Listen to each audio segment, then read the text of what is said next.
Well, good morning, and welcome to the Wisdom of the Soul class. Michael Benner from Southern California, with you again this and ideally every Sunday at 11 a.m. West Coast time. So good afternoon to points east. Appreciate you guys being here. And we're going to pretty much pick up where we left off last Sunday. We talked about logic and how different deliberate and purposeful logic, both deductive and inductive. I hope I didn't spend too much time on that. Can be sort of dry. I'll review that very briefly after the meditation, and how logic is different from those intrusive thoughts, and that we really, even though we call our intrusive thoughts thinking, we should reconsider even calling that thinking. And even more to the point, identifying it as you. That's not you.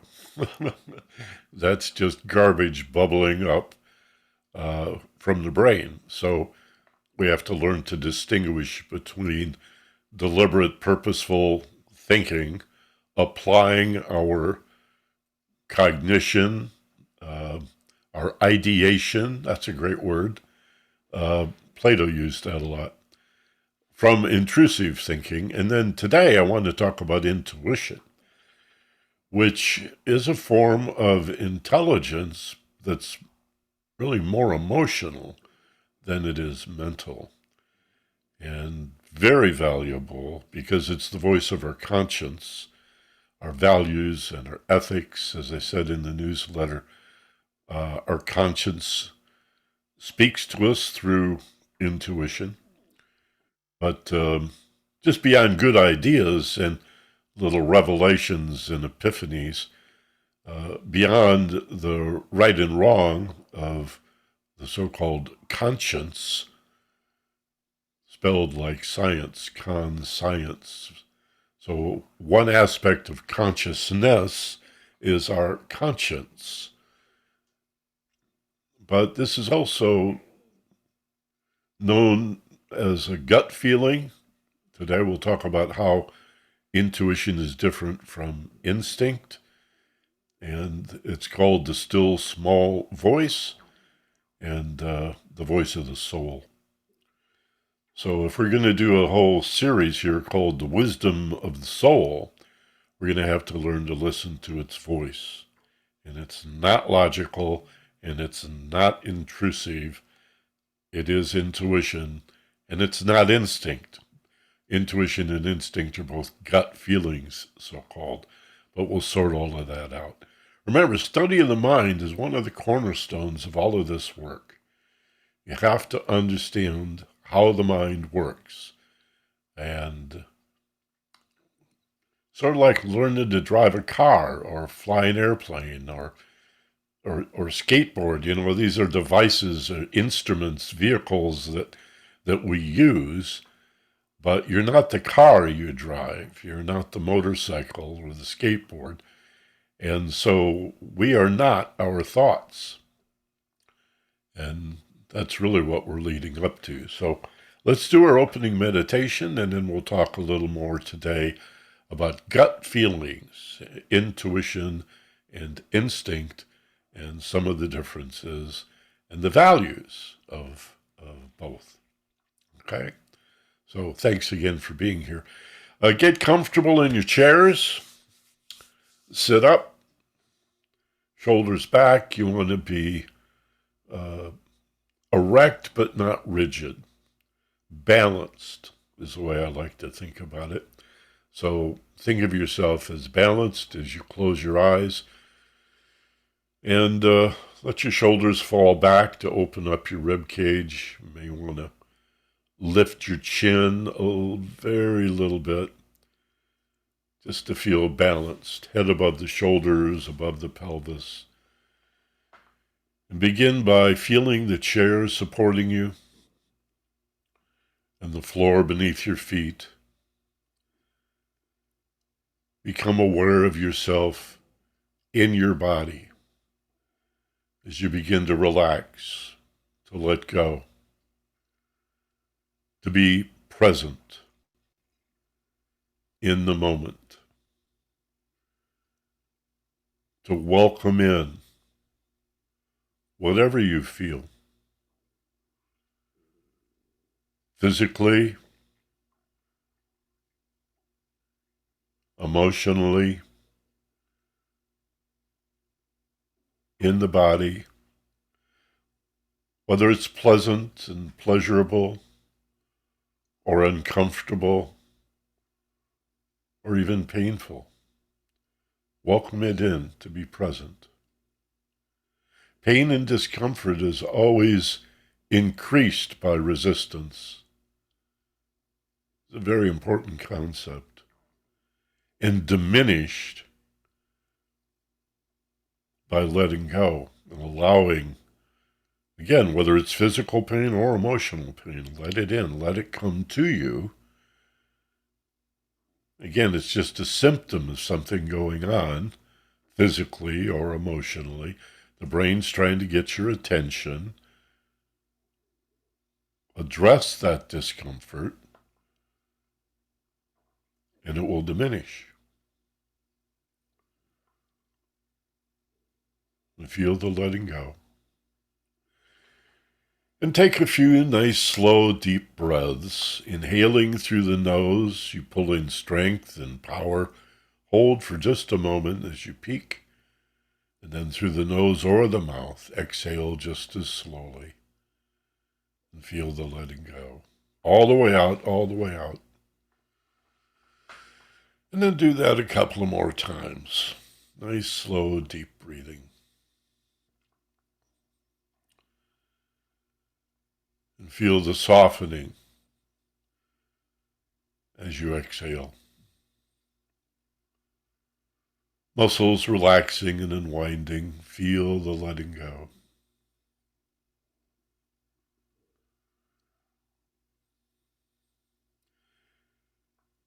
And then return to normal breathing, allowing your body to breathe itself all by itself.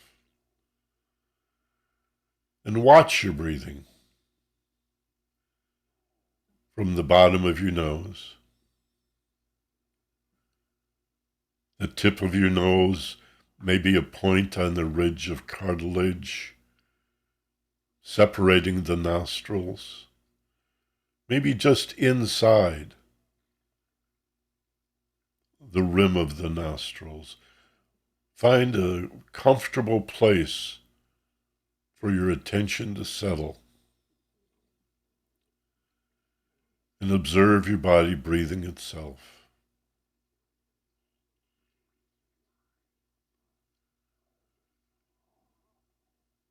This can be, all by itself, a wonderful meditation for 12 to 15 minutes. To be curious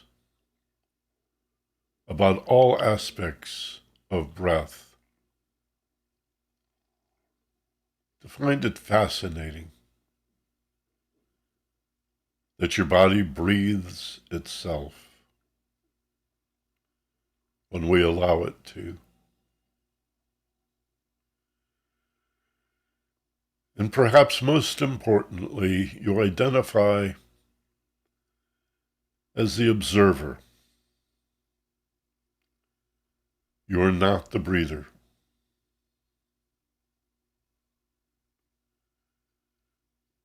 This allows us in time to do a similar exercise where we watch intrusive thoughts and identify as the watcher of these thoughts rather than the thinker. And experience your emotional and physical sensations as the watcher.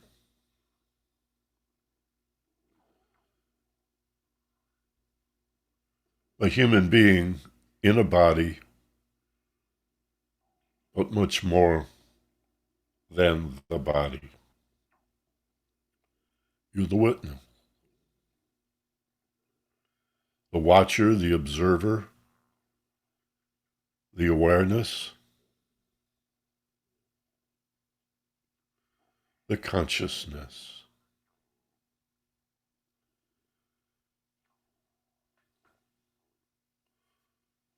Watching without judging.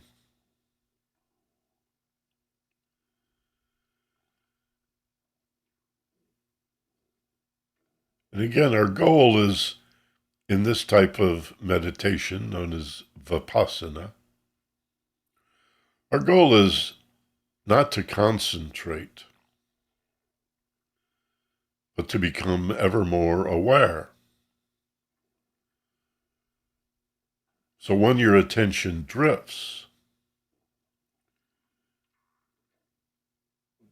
and you find that somehow your mind has redirected itself,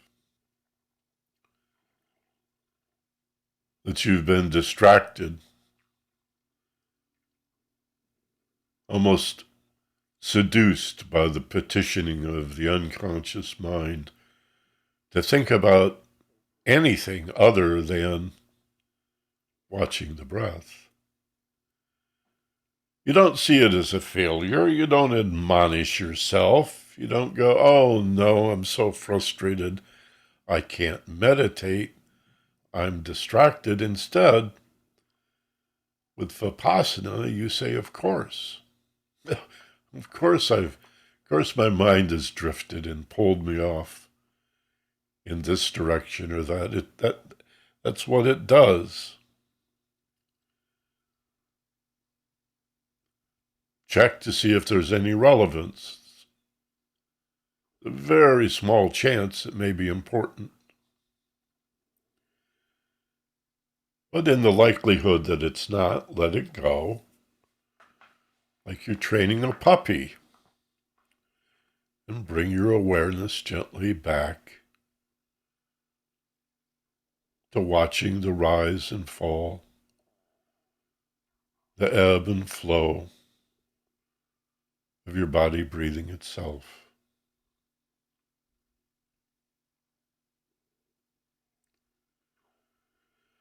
I'd like to offer you today a metaphor, a little story. I want you to imagine that you're in a beautiful little cabin, a little hacienda in a remote location, in a beautiful place. And you can release the awareness on your breathing just enough to visualize sitting in this beautiful cabin, this small home in a remote and rural and absolutely beautiful, very peaceful location. However it occurs to you in your mind's eye. And you're in the main room, and in the corner is a big grandfather clock, so-called. A tall, freestanding clock with a pendulum. And the pendulum is slowly swinging back and forth. And I want you just to watch the pendulum as it gently swings with such a graceful rhythm.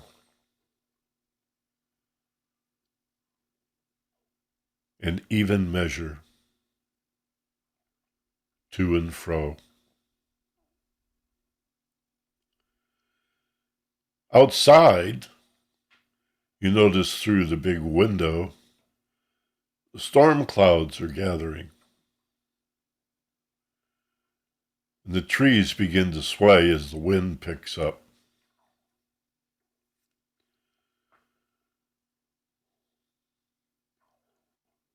You realize a storm is approaching. And the skies get darker, and the wind blows stronger. But the grandfather clock is undisturbed. And the pendulum continues to swing its even measure as before.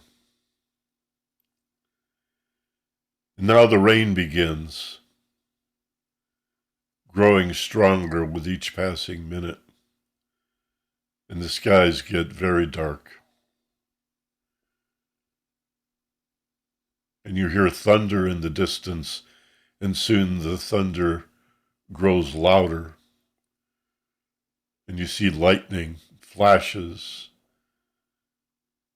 and the time between the lightning and the thunder is growing shorter and shorter as the storm becomes more and more intense. And the shutters bang against the side of the house. But the grandfather clock is undisturbed. And you notice the pendulum, as before, as always, swinging back and forth, to and fro, maintaining its even measure,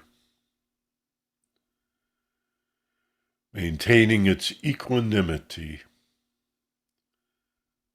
despite the disturbance and the fury outside, the chaos all around you, the potential for danger, the great disturbance, which could be upsetting. But like the grandfather clock, you remain undisturbed, knowing that you are safe. Remember that grandfather clock and the even measure of that pendulum, completely undisturbed by the frenzy and the chaos and the appearance of danger all around.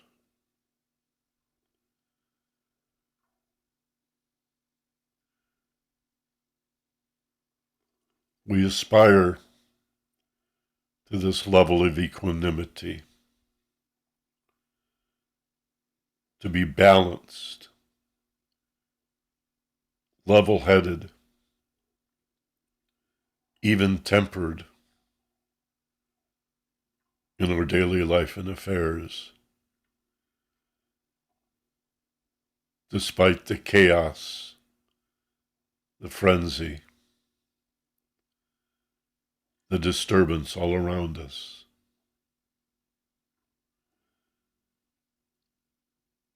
Effortlessly, simply by letting go.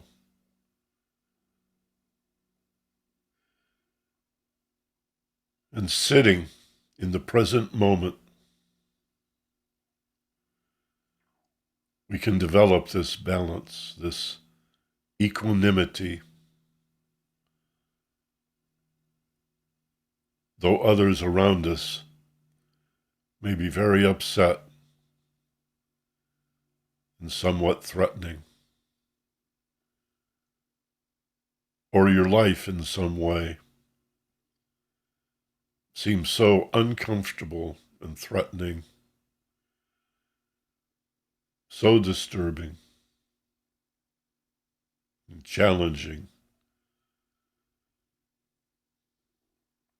Be the grandfather clock, even, steady, balanced, with no reflex of mind or action other than the behavior you choose to purposefully initiate.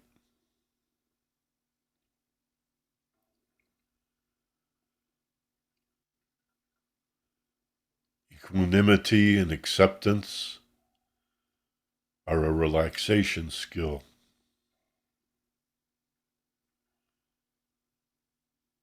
Find your center and sit there.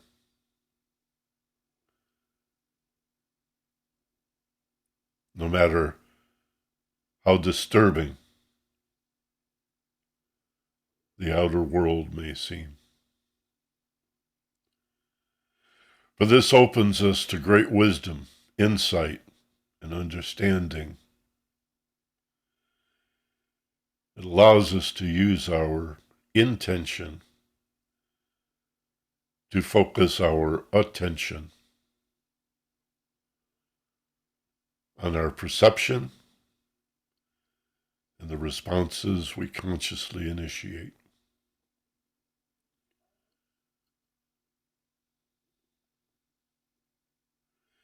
If ever in real danger, rare though that is, there are reflexive mechanisms that'll take over. If surprised, you will jump.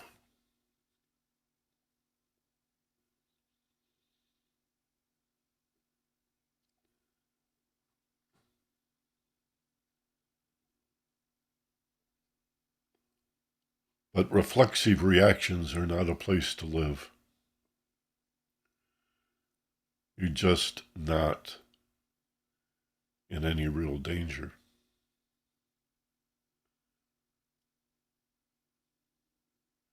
Remind yourself that you're safe, that you belong here. Before I count you back to the wide awake state, notice the clock one more time.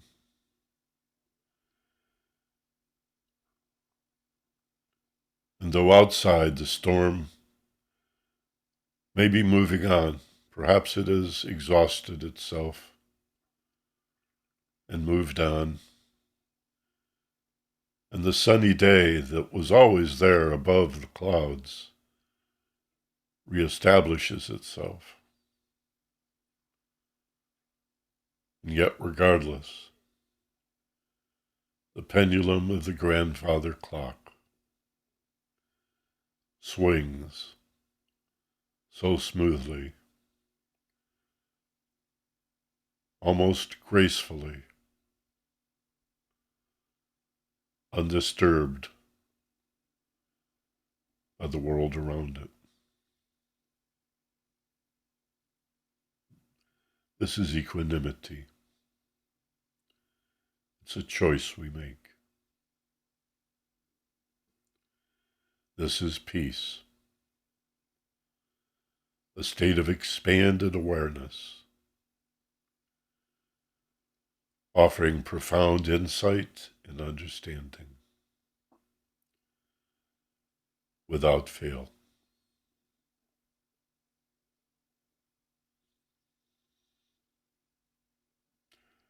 In a moment, I'll count slowly to 3. Not necessary, but a nice transition back to the wide awake state.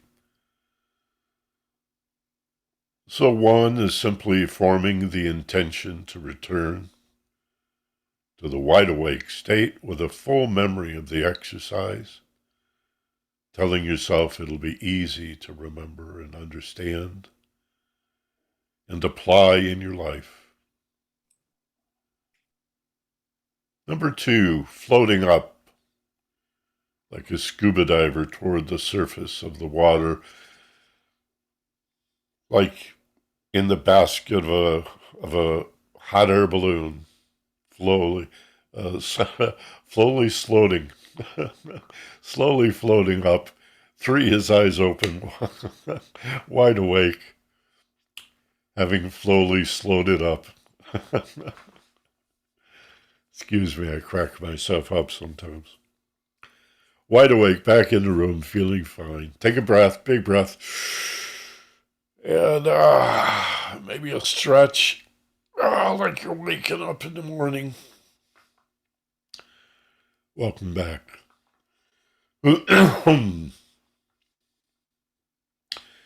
Ideally, we sleep 8 hours a day. 16 hours a day we're awake. But it's not just two places. When we sleep, remember the lesson we did on brainwaves a few weeks ago? There's the deep non-dream sleep of the delta brainwave state, and then the REM activity of the theta brainwave state where we dream, and then go back down into the deeper delta level. About every 90 minutes you have a 3 or 4 minute dream. Come up into theta and then back into delta. And in your waking state, similarly, how aware are you? How awake are you? There's different levels and degrees of being awake. And then there's this huge space in between where we meditate. Sort of the best of both worlds. This is the celebrated alpha brainwave level, about 8 to 12 cycles per second.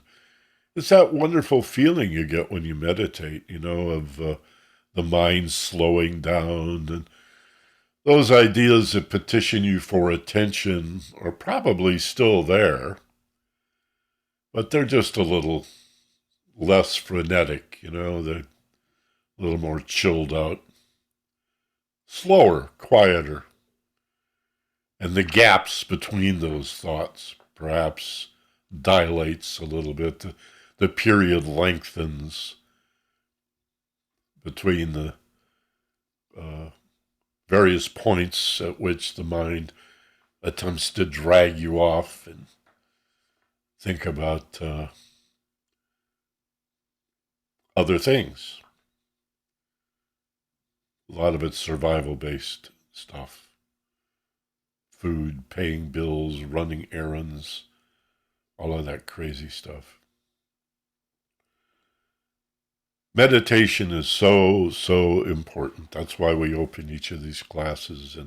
And I hope you're working this into your daily routine, ideally first thing in the morning, but call your own bluff. If your brain is telling you it's really the ego, the egoic part of our personality, our persona nature, the part of our awareness that identifies as a separate physical being, detached and alone and alienated. That's the part that keeps distracting you, that doesn't want you to meditate, because it doesn't want to share its power. And it wants you to believe that you're alone. And that everything that is not you represents some sort of danger or hazard. And this is, of course, as we've stated repeatedly and will continue to emphasize, this is the root of all of our problems, this false identity.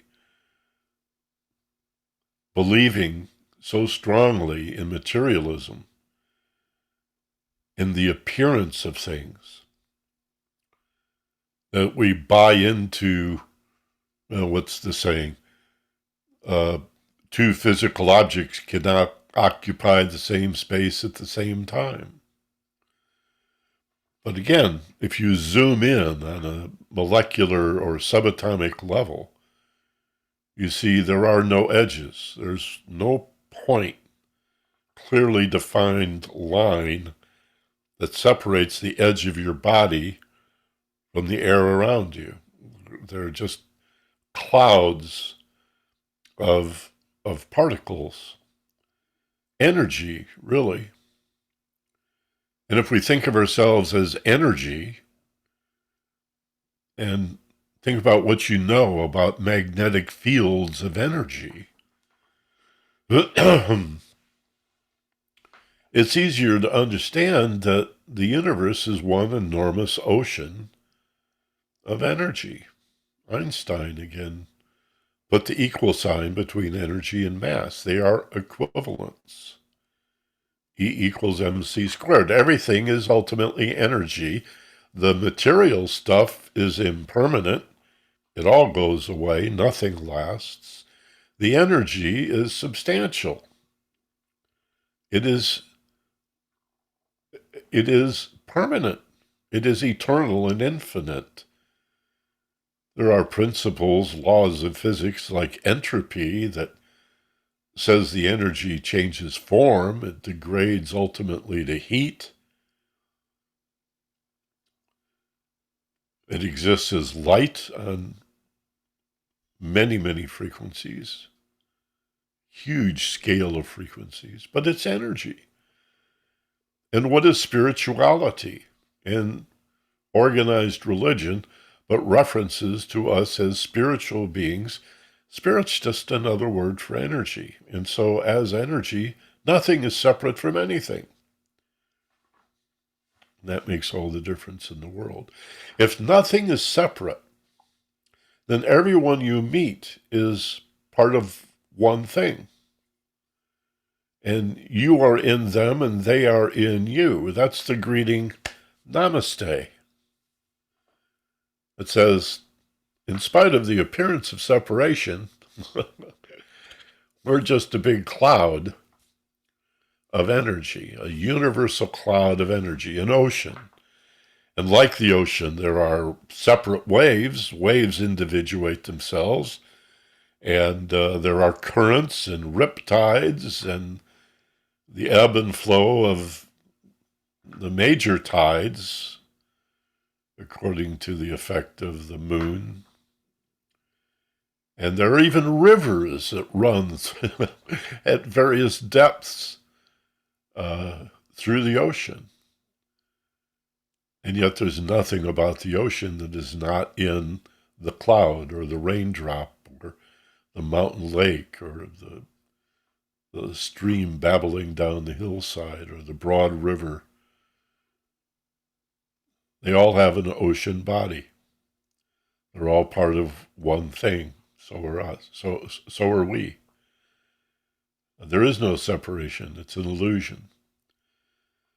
So considering that, wouldn't it make sense to equate yourself and your happiness with the happiness of everyone around you? And this is loving kindness.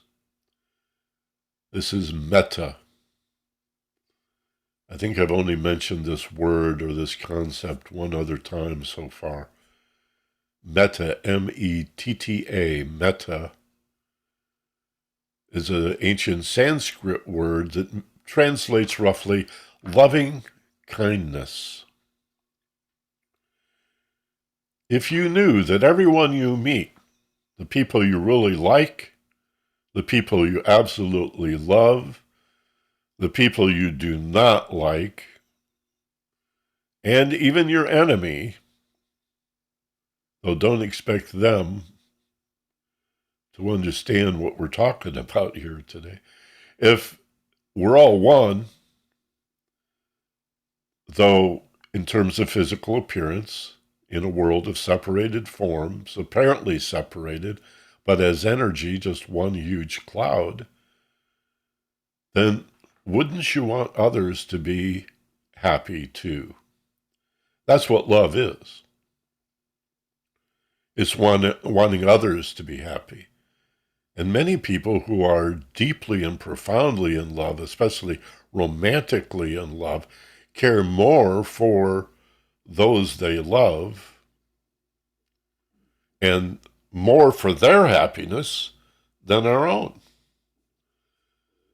To the point that it can, in some circumstances, even become out of balance and dysfunctional, so-called codependence, is where we'll actually betray ourselves and our own self-interest to try to earn from others the love, the acceptance, the acknowledgement, the approval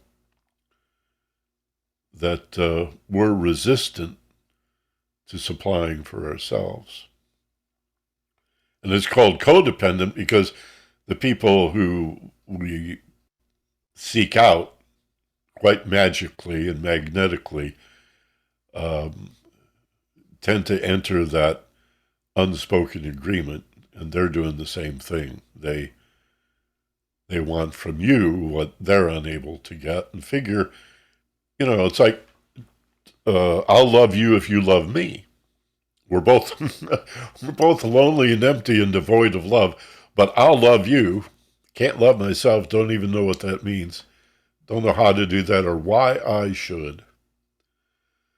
But if you love me, then I can do that for you. It's like two empty pitchers or two water glasses that are both empty, and I insist that you're going to have to fill one with the other. But they're both empty. So the idea of emotions being done to us by others is absurd. Love does not come from other people. Love does not come from animals that love us. Kitty cats that sit on your lap and purr, or dogs that could not be more loyal.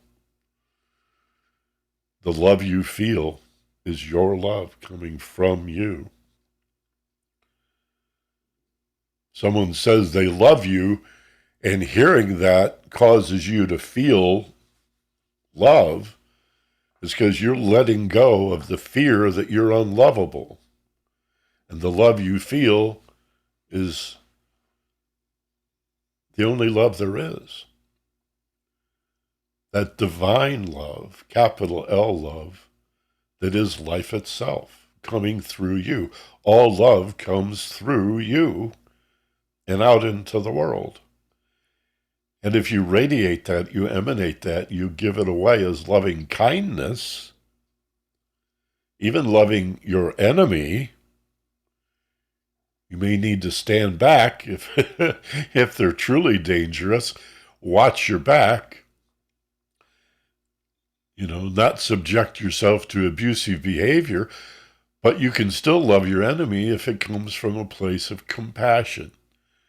And in future classes, we're going to talk about compassion, a very high form of love.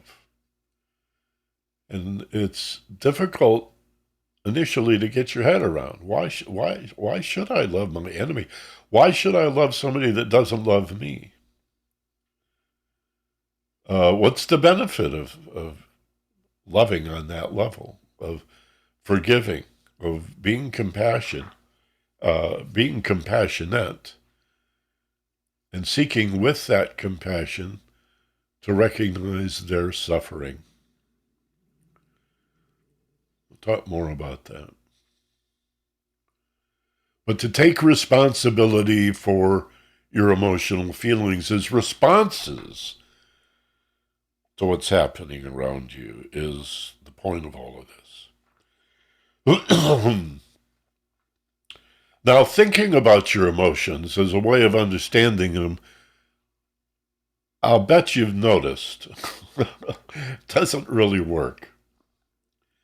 You can think and think and think about how you feel, and you're just spinning your wheels. You're not really getting any place. I want to do just a little sidetrack here and remind you that in about 18 minutes or so, roughly, maybe 20, we'll go to your questions, and you may want to start forming those. And again, I don't want to give up the Q&A part of this because you guys are bashful or shy. I know you have questions or at least comments, and I really appreciate it when you share those. It benefits everybody. So in about 20 minutes, we'll go to Q&A. You may want to compose a brief question in the chat box, and then Mindy will call on you. So thinking about your feelings doesn't work. There has to be another way of understanding the meaning of an emotional feeling, the significance of our feelings as responses. Again, not as something done to you. That's the stimulus. Somebody insults you, says something mean or hurtful or nasty or cruel. That is going to stimulate a response. But the emotion that you feel, rather than thinking of it as having been done to you, it's much wiser to recognize it as a response, not a stimulus. The emotion is the response to the stimulus, don't you see? Well, I feel this way because this person said something really cruel and mean and nasty. Okay, that was the stimulus. But the emotion that comes out is your response, and it's very personal. And it's about you, not them. And it's a very important part of personal development and an essential entree to spiritual development to take responsibility. Hear the word response in responsibility for the way you feel emotionally. And not obsess on the individual that made you feel that way, or the group or circumstance, the event or the condition. We often call it the rising of a condition that stimulates your emotion. Damn it, it's your emotion. Own it. Whatever the emotion is, if it's hurtful, if it's so-called negative, and I say so-called, forgive me for repeating this, I think it's important, so-called negative feeling, because they're actually exceedingly valuable. They're warning signals that alert you to something wrong, something's run amok. They're very valuable, not to be avoided, but embraced, accepted, recognized. But know that they're yours. Stop projecting them on the stimulus. So how do we discern the meaning of this emotional response to whoever or whatever in the world is hurting us? That's intuition. That's what I want to address today. Now, intuition is often referred to as a gut feeling. Sometimes it's called the sixth sense. What did I say earlier? The still small voice, or the voice of the soul, the voice of conscience, which is knowing right from wrong, but intuition goes way beyond knowing right from wrong to a whole range of values and ethics, morality, and the meaning of our emotions. A deep and profound understanding of yourself that you'll never attain with thought. The old mystics have said for thousands of years, you cannot think your way to God. Whatever God means. The ocean. The one thing. Not an old white guy with blue eyes on a cloud, but something much more mind-boggling and incomprehensible and ineffable. I love that word. Ineffable is the word that means there are no words. I love that. Thank God there's a word that means there are no words to explain. Ineffable. The source, the prime mover, the first cause, the creator. The absolute. That's what philosophers call the source, the absolute. Everything else is relative. The source, the one source of all that is the absolute.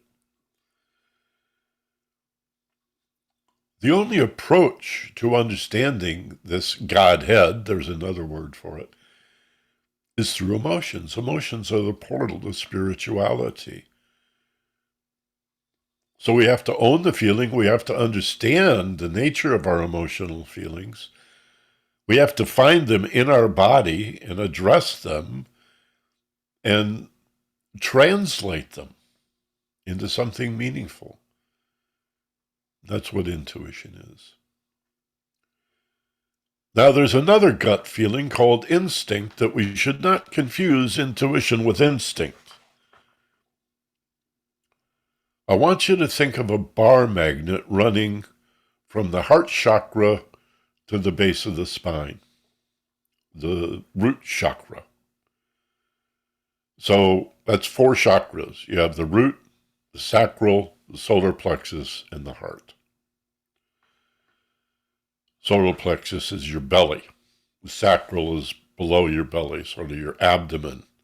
And then the root is the tail, the base of the spine. The lower 3, and then the upper 3, by the way, the throat, the ajna, and the crown, those all come together in the middle at the heart. Should not be a surprise that the heart is the center. 3 chakras above, 3 chakras below, unified, the higher triangle, the higher trinity, and the lower trinity, crown, ajna, throat, the higher triune, higher trinity of chakras, and the solar plexus, sacral, and root, that lower 3, are unified in the heart. That's the center. That's the bothness. That's the vesica piscis we talked about last week, that oval where the 2 circles, the 2 sets overlap. And that oval is the set of both. The heart is everything above and below. The survival of the bottom 3 and the aspiration to realize ourselves as spiritual beings in the higher 3. The throat, ajna, and crown. All of them correspond with endocrine glands. That's another lesson for another day. Intuition corresponds with the heart. Instinct corresponds with the root. So I want you to think of a bar magnet. And the north pole is the heart chakra, and the south pole of the bar magnet is the root. And around these polarities, this yin and this yang of the heart and the root, of course, is a unifying magnetic field. And every point in that magnetic field, and of course on the bar magnet itself, is both north and south pole, yin and yang. There's no place so high in the bar magnet that it's only influenced by the North Pole. And likewise, you can't go far enough south on a bar magnet that the North Pole doesn't have some influence. It may be 99-1, and 60-40 and 70-30, and it's all variable. But you have the polarities of, in this case, intuition and instinct. All right? Now, instinct is an animal-based reflex. There are many types of instinct. A bird builds a nest, sits on an egg. Some of them migrate south for the winter to find better climates. This is all done largely instinctually. There's all types of instinct. But one of the most important aspects of instinctive behavior is the fight or flight, oh no, run away reaction. So when I say the south pole of this bar magnet between the heart and the root, and we're talking about this range of gut feelings, so-called, is the instinct, oh no, run away. The instinct points out what to avoid in life. Danger, or potential danger, may be imagined. Usually it is. The intuition corresponds to the North Pole, the heart chakra, which is, oh boy. The intuition reveals what to move toward. Okay? I've given this a lot of thought, and I hope I don't sound immodest, but I can't find very much literature about this at all. Intuition and instinct are words that are used interchangeably. And I suppose we could build really simplistic models, but I think it's dangerous. I remember, George Bush talking about his gut. And he started a war in Iraq based on his gut. He was very proud of that. And he talked at one point about meeting with Putin, the fascist dictator in Russia, and said, I looked in his eyes and I saw his soul. I knew it in my gut. Well, I think that gut needs to be recognized as having polarities. And gut feelings refers to the blend of oh no and oh boy that we commonly feel throughout each and every waking day. When you have a feeling, it's somewhere in this area, sacral, solar plexus. It could be heart-centered if it's really, really a high level of intuition and little instinct, or in a stressful situation, it could be mostly instinct and very little intuition. But it's usually a little bit of oh no and a little bit of oh boy, a little of run away from this and a little bit of move toward that. Though there's an order, obviously, in a real dangerous situation, or even in a situation that appears to be dangerous, we may begin with the instinct to just run in any direction. Just get out of here, just avoid the danger. It's only later that the intuition, which again is a byproduct of relaxation, right? So when you've escaped the danger, you either fought successfully or fled successfully, fight or flight, and you survive it, you can relax, breathe, let go. Now the intuition speaks and says, you just ran in any random direction. Now it's time to reorient yourself and move toward what you do want. That's intuition in the heart, or aspiring to the heart. But most of our daily feelings are a blend of instinct and intuition. In this whole area, belly, abdomen, from the heart to the base of the spine. Gut feelings with these polarities of intuition and instinct. Now, instinct is an autopilot thing. We don't have to manage that. Intuition, on the other hand, as I said, is very highly refined. It's what to move toward. And what we're moving toward, you can call this evolution, if you will, not merely evolution of species, of physical beings, but the evolution of consciousness is an awakening. We're very quickly, as human beings, moving toward the awareness that we are not our bodies, our separated selves, our individuality, aspiring to the soul and redeeming the soul, which is a matrix of spirituality, the energy side. But we are, in fact, or better said, spiritual beings, beings of light and love and kindness, that have incarnated into fleshy bodies. So the whole meaning and purpose of life, if you've ever wondered, and I'm sure you have, beyond earning and spending and buying stuff and repairing it and replacing it and distracting yourselves with material goodies, is to evolve, not just bigger, stronger, healthier, living longer. That's all wonderful and important. But to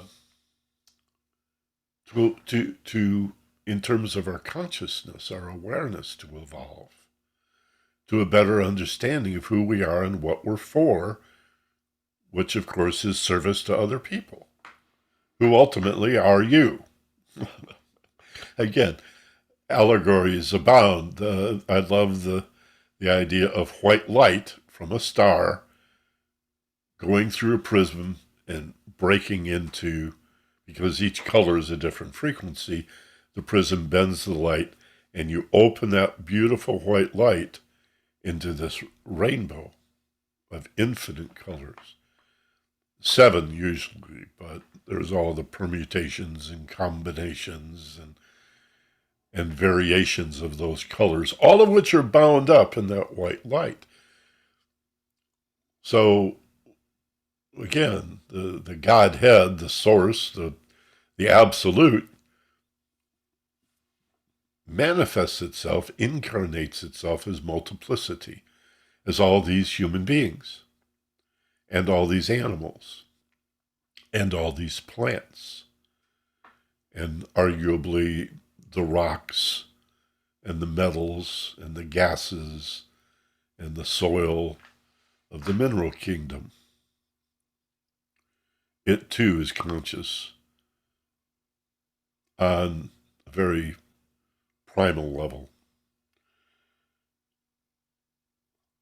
Interesting aside, I did an interview with the chairman, a medical doctor, the chairman of the Department of Consciousness Studies at the University of Arizona in Tucson. Hammeroff was his name. I forget his first name, Dr. Hammeroff. And we were talking about the nature of consciousness, and he said they were studying, among other things, not only the consciousness of microbes, little single-cell creatures, but they can learn and grow. And what I mean by grow is their awareness. They can understand. They learn. They can solve problems. Single-cell creatures, no brain, not a single neuron, no gray matter, no central nervous system, no nervous system at all, just one cell, like an amoeba or a protozoa, right? And they can solve problems, like the shortest path to food in a microscopic maze, and communicate with each other, and trees talk to each other. There's all this evidence now of how trees communicate with each other. It's just so much more majestic and amazing than you might think. And they were talking about, or he was talking in my interview about the consciousness of plants and how a flower will blossom and open itself to the full light of day and search for the sun. And as the sun moves across the sky, the flower will track it. How does it know to do that? And then we talked a little about the Venus flytrap. And how does this plant, this vegetable, know to when a fly or a mosquito or some insect is triggered, and then it's like an animal. It eats it. It closes and begins to dissolve the insect. They're carnivores, flesh-eating plants. What is their consciousness? And he said, imagine a camera taking a snapshot. He said, a single-celled creature, like a protozoa, an amoeba, a paramecium, may have 2 or 3 instances of awareness per minute. 2 or 3 snapshots of being aware of its environment per minute. Isn't that far out? And he said plants are about the same, that they are conscious of themselves existing 2 or 3 times a minute. He said at the other end of the spectrum, human beings have millions of instances of awareness per second. So to us, it's a stream of consciousness. And then it's a sliding scale, right? Animals are less conscious and less conscious. I saw a funny video the other day of a bear encountering a mirror. The bear freaked out. There's only 8 animals that recognize themselves in a mirror. Humans can't do it usually until they're about 18 months old. Recognize your image. It's a test for self-awareness. Bears are not one of the 8 animals. This poor old black bear just freaked out when he saw the mirror. Jumped out of his skin and immediately attacked the mirror. Ran around behind it. Couldn't find the other bear, so he just smashed the mirror. So we go down the scale, less aware, less aware, less aware. But plants are aware. They're alive. Everything is alive. I said it was a detour. Let me come back to the main track and then we'll go to your questions. So for today, let's just know that there's an important distinction to be made here. Just as we talked about the 2 kinds of logic, deductive and inductive, we've talked about intrusive thoughts, which are task-unrelated thinking. Logic would be task-related. I'm going to read, I'm going to write, I'm going to make a decision, I'm going to study this map, whatever. That's task-related, TRT, task-related thinking. But the intrusive thoughts, the monkey mind, the jabbering that goes on when we're not engaged, is TUT, task-unrelated thinking. So that's the logic and the intrusive thoughts from last week. Today, the difference between intuition and instinct. And next week, we'll talk more about how to develop instinct and how to use your instinct to interpret the meaning of your feelings, your emotional feelings, which are the portal to spiritual growth. And I hope that's clear to this point. There's a lot here. I hope you found it half as exciting as I do. I just love this stuff. I think it's so helpful when it comes to understanding the chaos in the mind. And remember that meditation that we did today, too. Not just in your future meditations as another technique to use in your meditation, but in your daily life and affairs. Not to let things upset you so much. Just don't react. It's a practice. It takes a while. But you get bad news. Well, don't freak out. Just take a breath, relax, and think about it in a state of expanded awareness. Breathe, relax, let go. Oh no, how am I going to pay this copay on my medicine that's $1 million a month? And I've got this enormous copay. Where am I supposed to get the money for that? And then all the drama ensues. Don't worry about it. It'll work out. It always has. Sometimes life can be real uncomfortable, but you get through it and you'll get through it better if you breathe and relax, remain calm, and have access not only to clear logic, but the clarity of relaxation, the clarity of an undisturbed mind leads to much greater intelligence, insight, understanding, conscience and consciousness, and the wisdom of the soul. Michael, I do have a great question that segs into your topic. Thank you. Perfect. Thank you for that discussion. It was I just think it was just perfect for the time and for a lot of people's situation. I was thinking that deep breathing in the moment activates parasympathetic nervous system, which indeed sends messages to the brain. And there's a very physical reason why the act of taking a couple of concentrated breaths has such a profound effect. Uh, and we bring that to each interaction. And Dora asked this: so if your reaction is your response to someone's action, what makes individuals act in certain ways toward you, yet they would never act towards another person in that manner? Is this a response to the energy you are sending out? I thought that was a great question. It is a great question. And yeah, the energy you're sending out in the moment, plus your history with that person.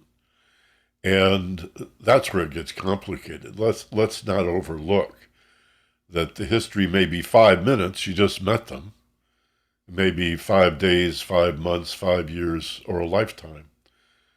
And so who knows what the people who know us have made out of our relationship?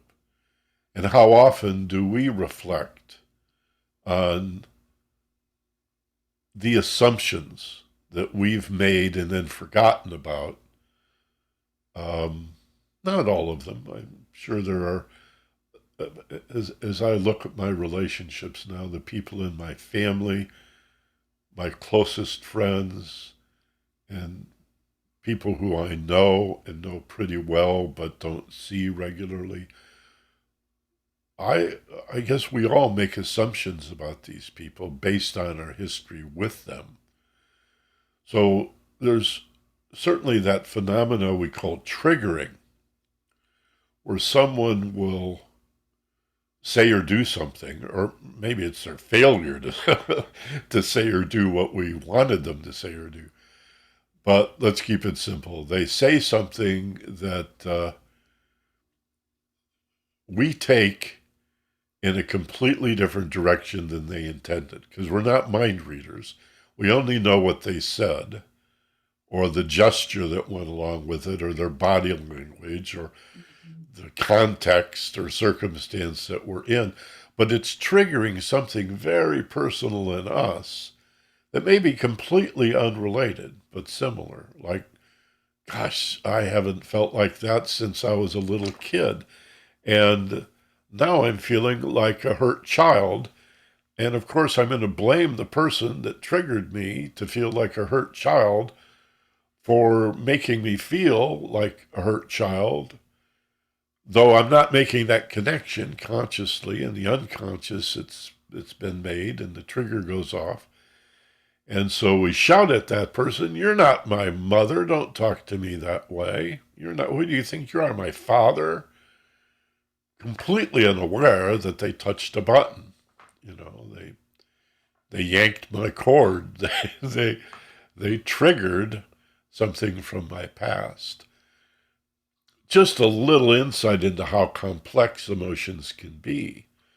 But part of using intuition, as we'll learn in coming weeks, to interpret the understand. That's why logic doesn't work. Remember, deductive logic is always taking a known set and breaking it down into bits, which by definition are known because they're part of a set of known things. And then inductive logic, we talked about, is just the antithesis of that, going specific to general. So your conclusions are all conjectures because you're stretching for something unknown.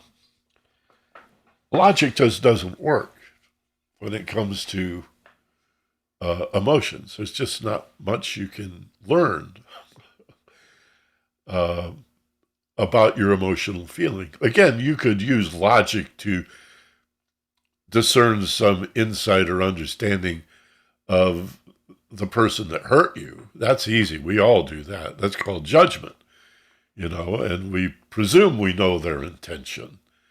And then the arguing ensues, each person defending their position as if the point of the argument is to be right and make the other person wrong. Elegant arguing, which we'll also talk about in the future, has nothing to do with being right. It has to do with understanding the other person. And in order to understand them and their feelings and their behavior that resulted, you need to understand yourself. You need to, again, it goes back to the Greeks, know thyself. Or even Confucius said, the Chinese sage, one who knows others is wise, but one who knows himself or herself is enlightened. So it's important to know the world, know other people. I wonder why they did that. Why would they talk to me that way? Ow, that really hurt. That's important. But much more important to know yourself. Any follow-up to that? Who was it that wanted that? Mindy? That was Dora. Dora, do you have any follow-up to that? Is that okay? Yes, no, I don't have a follow-up. I still have to contemplate on your answer. I'll go back and listen to the video again. Good. Thank you. You. Thank you very much. It's complex, no question about it, but hang in. We're going to talk a lot about emotions. And I mean, we spent all of our lives in school studying the mind, and this gets complicated too. Sometimes the mind refers to the mental and the emotional. And sometimes when we say mind, we mean only mental. So I've made a big deal about mental, emotional, and physical being the lower correspondence of the higher trinity, spirit, consciousness, and matter, or father, son, and mother. Plato talked about body, mind, and soul, or body, mind, and spirit. And that's because the mind includes the emotional. And yet the emotions are felt in the body, where our mental nature is not experienced in the body, but in the head. So we have different models. Models are teaching aids. They're all limited in their value, and that's why we need multiple models. And it's complicated, but it's fun. Let's make it fun and not too heavy or weighty or too serious. You all know the feeling of finally understanding, the eureka that we talked about a week or two ago, the feeling of aha. That's what Oprah called it, the aha illumination. That epiphany, that revelation, I like to say thoughts that arrive full blown. I got that from an author named Joseph Chilton Pearce, who wrote an incredible book in the early 1970s called Crack in the Cosmic Egg. And there was a sequel to that wasn't nearly as good. I forget the name of it. It was like the son of Crack in the Cosmic Egg or some such thing. But the original is just stunning. He talks about his wife dying of cancer due not only to mutagens and carcinogens and a lot of unknown physiology and anatomy and disease processes, but also a contributing factor is her attitude, her belief system, her consciousness. And he was a humanities professor. He recognized this but couldn't find much literature about the mind-body connection and the way attitude and belief system impacts physiology. The placebo effect's a great example of all of that stuff. You believe this pill, which is just lactose or sugar, is very, very powerful, and it has the intended effect. The research in this is slow in coming, shall I say. And he went all over the world. He studied firewalking in Ceylon and the Far East and all manner of altered states and precognitive dreaming and clairvoyance and soul travel and fascinating stuff. So this is a huge, huge field, but we're going to begin with just the practical stuff. How can I understand why I feel the way I feel? How can I sort out this set of feelings? There might be 15 feelings all blended together. And again, some of them triggered from the past. There's no way logic is going to sort this out. You got to use intuition. And next week I'm going to talk about a metaphor or parable called "Feed the Ducks." So remind me to talk about "Feed the Ducks" as it relates to learning how to be more intuitive. Have other questions, Mindy, or comments? Yes, I do. Hanif has an interesting question that ties in. How does one distinguish between intuition and emotional intelligence? Well, you don't. I think intuition is the language of emotion. So it is an aspect of, it is the way we become emotionally intelligent, is by being more intuitive. Emotional intelligence has four basic aspects, four like pillars or keys. But after that, it's a huge field. So about the only thing I can say about emotional intelligence, a term that's really only 25 or 30 years old. Yeah, 20, yeah, 20. I think it was 1995 that Daniel Goleman's book, Emotional Intelligence, was released. That was the first time I heard the term. And the four pillars are self-awareness, and we talk a lot about awareness. Self-awareness is almost a synonym. Arguably, self-awareness would be a subset of capital A, awareness, which is sort of a synonym for consciousness. So the first pillar or key to emotional intelligence is self-awareness. The second is emotional management. And that begins with impulse control and assertiveness. When I did the police training in Orange County at the academy, I referred to this as when to step forward and when to step back. When to assert yourself and take immediate action, and when to de-escalate. And it takes self-awareness to do that. That's why I was asked to write the training. Police are trained in situational awareness and something called operational awareness. But virtually none of them are trained in self-awareness. So they could have a bad day and take it out on a guy that rolls through a stop sign and not really appreciate that they're acting out their own emotions.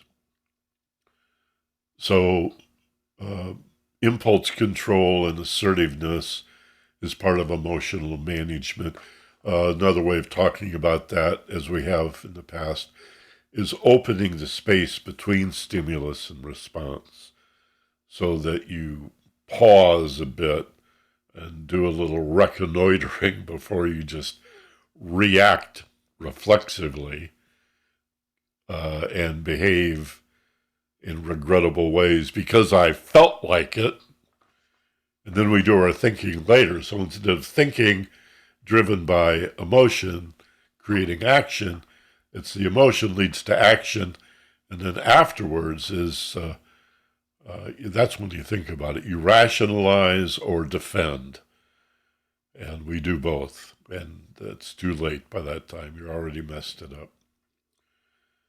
But I lost the thread of what I was responding. Oh, emotional intelligence.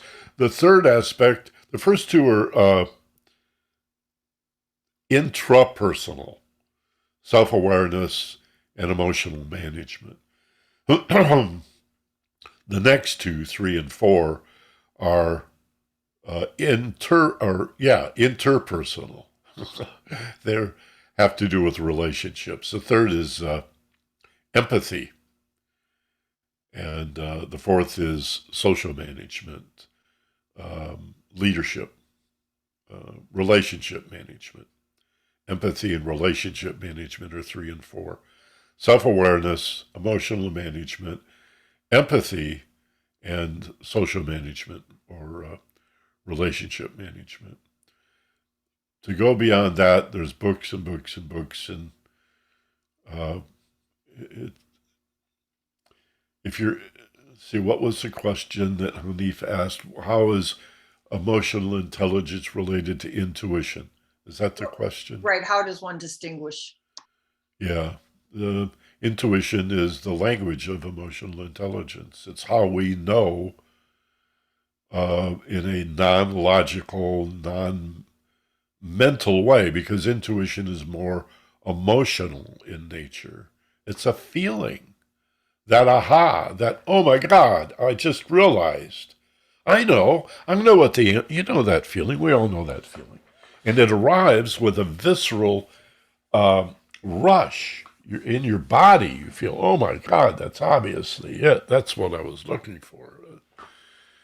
But we usually think of that as happening automatically. Like you're in the shower, you're taking the dog for a walk, you're meditating, or you're just falling off to sleep to take a nap or something. And it's usually in a very relaxed state that you get these epiphanies, these little revelations. The light comes on, the light bulb comes on.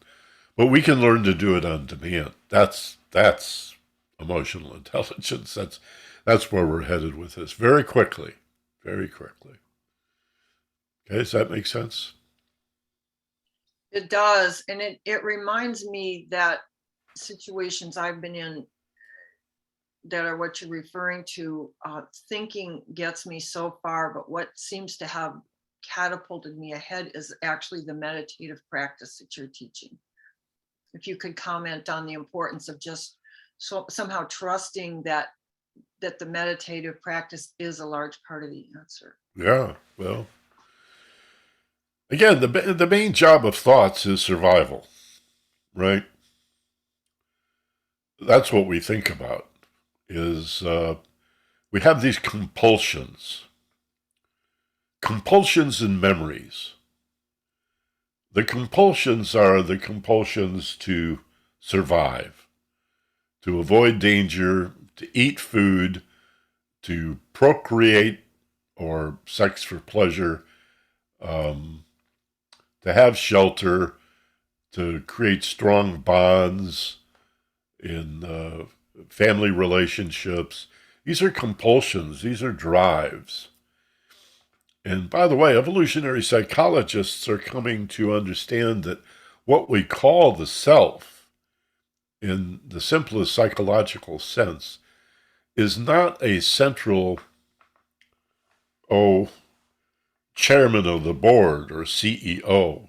Like we all figure there's this central part of ourselves, complex though we may be. There's like one guy up here in your brain who's you, and you're the CEO of your life. You're the chairman of the board. Damn it, I'm running the show here. We see this emerge in teenagers, right? And individuation, call it what you will. But evolutionary psychologists have come to the point where they don't think that's true. There is no singular self. It's an illusion, a delusion, that there is one single self inside your head. Instead, they see, well, the primary model is 7 streams of influence. And they are the kinds of things that I was just describing, like survival-based food. Why do we think about food all the time? It's not a thought. It's an impulse. It's a biochemical animal drive to eat and to procreate. You wonder why, you know, your mind goes into these areas so often. This is not thinking. This is not higher. We call it thinking, but these are impulses. These are animal-based impulses. The rest of what we call thinking is the knowledge we've acquired via recall and memory and recollection. That's not who we are either. We are the awareness behind and beyond all of that, the meta-awareness. You can be aware of your thinking, but most of the time we think without being very aware of it. And we can say, well, I felt this way and I have a feeling, but how aware are we of that feeling and our behavior even? You may say, well, I did it deliberately, but really, was it intentional? Or did you just react and then think about what you did after the fact? How conscious are we? How aware are we? So we're not the body, we're not our behavior, though that's important. Stay healthy and care for the vehicle here. Emotions are exceedingly important, the essence of subjectivity. They reveal us much more than our thoughts. Very subjective. But we're more than our emotions. We're our awareness of what they mean and why they happen. And then the thinking that we spent all these years in school learning to think. So important to be a good critical thinker, to be mentally intelligent, but that's not who we are either. We are this ocean of consciousness. We're the awareness, and the question is, how aware are you? God, we don't want to waste our whole lives, and then, better late than never, I suppose, but imagine coming toward the end of your life and only then realizing that you've been reacting and never really initiating consciously, never really choosing, never really designing your life and consciously initiating. I'm going to purposefully and deliberately think this way.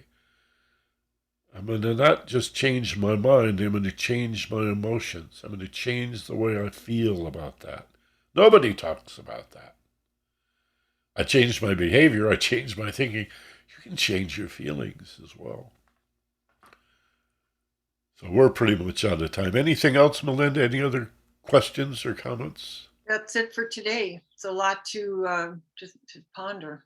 Yeah, good. Well, thank you very much. I want you guys, as in the past, to, if you would, please unmute and say so long to everybody, and I hope to see you all next week. By the way, email me if you want, awmysteryschool@gmail.com. I got a couple emails last week. awmysteryschool@gmail.com. Namaste, aloha, salam. Everybody unmute and join me in saying so long. Bye-bye. Bye. Thank Bye. you. Bye. Good seeing everybody. Bye, everybody. Bye, everyone. Om Shanti. Shanti, shanti, shanti.